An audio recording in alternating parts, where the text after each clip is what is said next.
Well, good morning, good evening, good afternoon, wherever you are all over the world. I am delighted to welcome you once again to the Take Charge of Your Health Naturally podcast. And today I have a really special guest, Kim. She works in an area that is underserviced. So she's not only just a coach, she's a coach in a very specialized area. So I'm not going to waste any time. I'm going to ask Kim to share the wonderful work that she's doing, but also how did you get into this area of work? Oh, yes. Thank you for having me. I am really happy to be here today, but I just wanted to share that I had a journey myself as a mom, and I have 2 adult children, and I was not prepared for them to leave the nest. I was okay with them leaving the nest, but I had no idea what was going to happen. They both joined the military, and they moved far away from home. And the stress really began when my son was in Marine boot camp during 9/11. And then I was convinced that I had just sent my son off to war. And I was so fearful. And then after that, our relationship just gradually drifted apart. And sometimes I wouldn't hear from either one of them for months. And this really left me feeling terrible. I felt disrespected and left behind. And so, midway through my journey, I actually hired a coach myself, completely unrelated to my relationship with my kids, or so I thought, okay? Because I was struggling with my weight. I hired this coach that actually helped me with my mindset. And I started to apply those weight loss methods to the relationship I have with my kids. And then, of course, I wanted to become certified and help other moms. That was a very exciting time. So what actually took you into the area where you are coaching mums to help them build the relationships with their children? Well, I believe that it's so important that we, as humans, we understand that we need to supervise our brains. It's so easy for us to get caught up in our emotions, and we compound it with more negative emotions.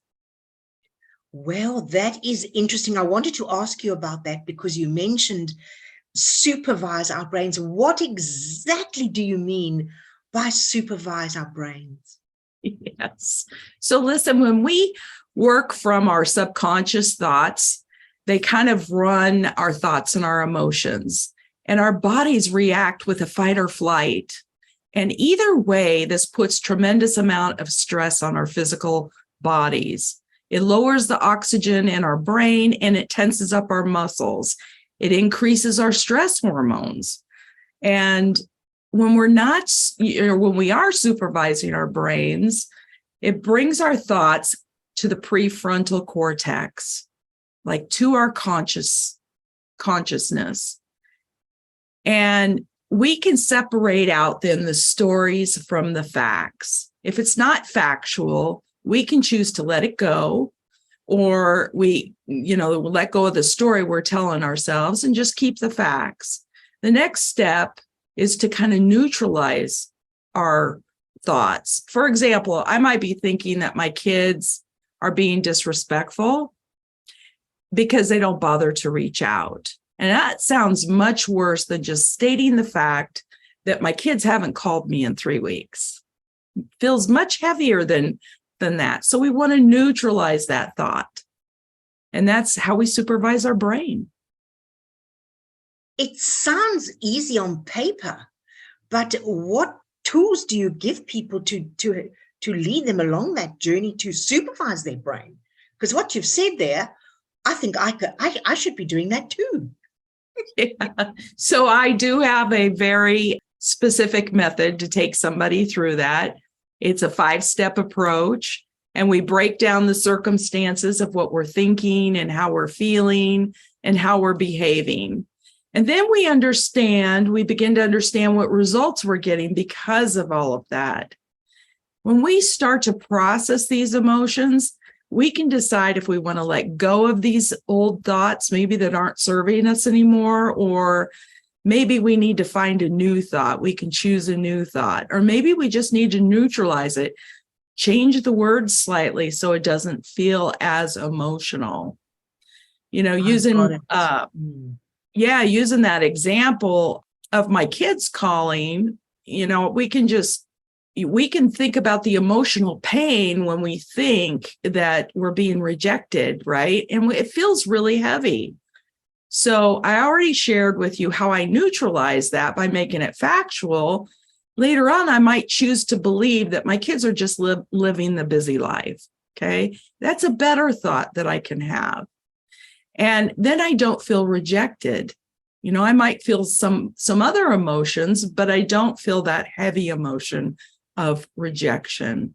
And so once we stop doing this, then our life begins to get a lot better. That's great. Now, may I ask you another question just about Sure. something that's come up before when we've spoken? You mentioned that people or clients of yours tend to buffer with food or wine or other things. Now, in my case, I want people, or I try to guide people to take charge of their health naturally. I don't want them going for tranquilizers when they're feeling stressed. I don't want them going for those sort of things. So please, would you give us a bit of insight into the buffering? Absolutely. So buffering is any activity that we use to temporarily get our hit of dopamine, that feel-good hormone. And the problem is it's only temporary. In fact, most of the time it only lasts like 20 minutes. So in most cases, when we're buffering with some sort of activity, it adds to the problem. So buffering can be any overindulging in food or alcohol, drugs, even social media, shopping, and even working. Some people like to buffer with working, but the problem is that we're really just avoiding our emotions, and it's unhealthy because the problems get bigger, the emotion gets bigger when we're buffering. And if we're overeating or over drinking or partaking in drugs, then we are just compounding our problem. So if we find that we are using one of those buffering tools to cope, how would you advise a client to stop buffering? Yeah, that's great. That's a great question. So I do apply that 5-step approach like I talked about. But the other thing is that it's actually a gift to us, because I know now when I overeat that there might be something underlining. Like when you eat and you're not hungry, your body's not hungry, you need to start paying attention. What is the emotion that you're having right now?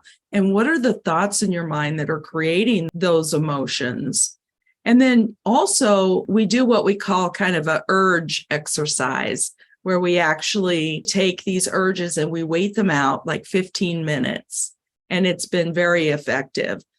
But I think that our need to avoid by buffering is just first noticing it and then identifying what that underlying thought and emotion is behind the buffering. And then we use that 5-step approach to kind of change our thinking. I quite like that 15-minute interval. Mm-hmm. That's interesting. Do you find that effective? Oh, yes. So Yes. First it's noticing. The second one is identifying the emotion. Mm-hmm. And the third one is when you give it that 15-minute interval.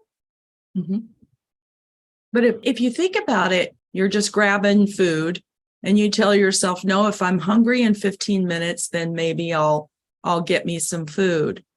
But when 15 minutes go by, I can tell you that most of the time, I don't even remember that I'm checking the time. I just stop checking. I'm not hungry. The urge is past and it's gone. I like that. Mm-hmm. I like that. It works really well. So, Kim, can you share with me from the situation you had with your children prior and now using these tools and skills that you are now sharing with other mums, how has it changed the relationship with you and your children? Oh, I'm so glad you asked that. So, I basically have just created myself a brand new job description because my job as a mom is not the same. My role has changed and we can no longer parent the same way. We now have a wonderful relationship. We spent Christmas together. I talk to them on a regular basis. But the best part about doing this work is the resilience that it has created. And what I mean by resilience is that instead of it taking days or weeks or months to get through a situation, and it could be words they say or actions on their part that just threw me for a loop and caused all these other negative emotions, instead of going through that, I immediately know what to do, or I figure it out within a few hours. And that is building resilience. And I use these tools, the same tools that I've used myself in my program. I have used these tools to manage the problem, and my health is getting better. And I'm even starting to look a little younger than my older husband. Our stress really affects our bodies, especially in midlife, as you know. And the right kind of self-care is so critical. It's a critical component of living a healthier and longer life. Absolutely. So with that program that you're doing and the journey that you take these mums on, you said you had something really special that you could share with them. Would you like to tell them about that?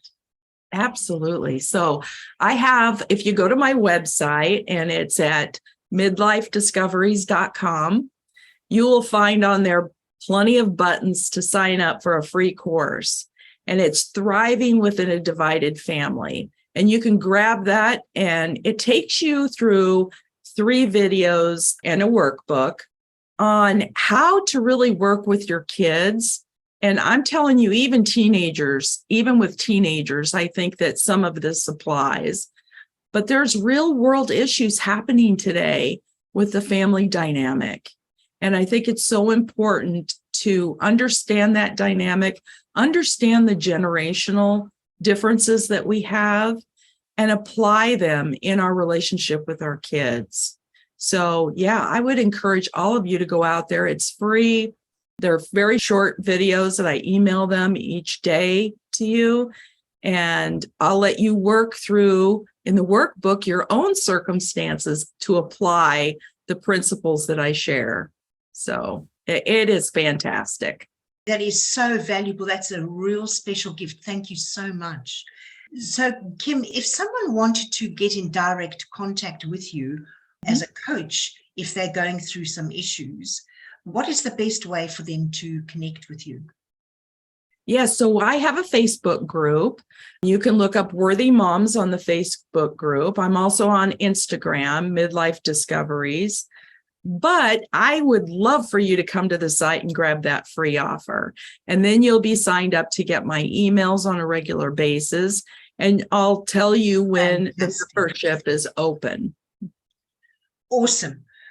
Yeah. Kim, I can't thank you enough. We haven't had anybody of your caliber in this category before on this podcast series. So I know it's going to help a lot of mums out there. And I just wanted to thank you so much for coming on the podcast this morning. So thank you. From us, we want to say goodbye and see you next time. Thank you, Kim. Thank you.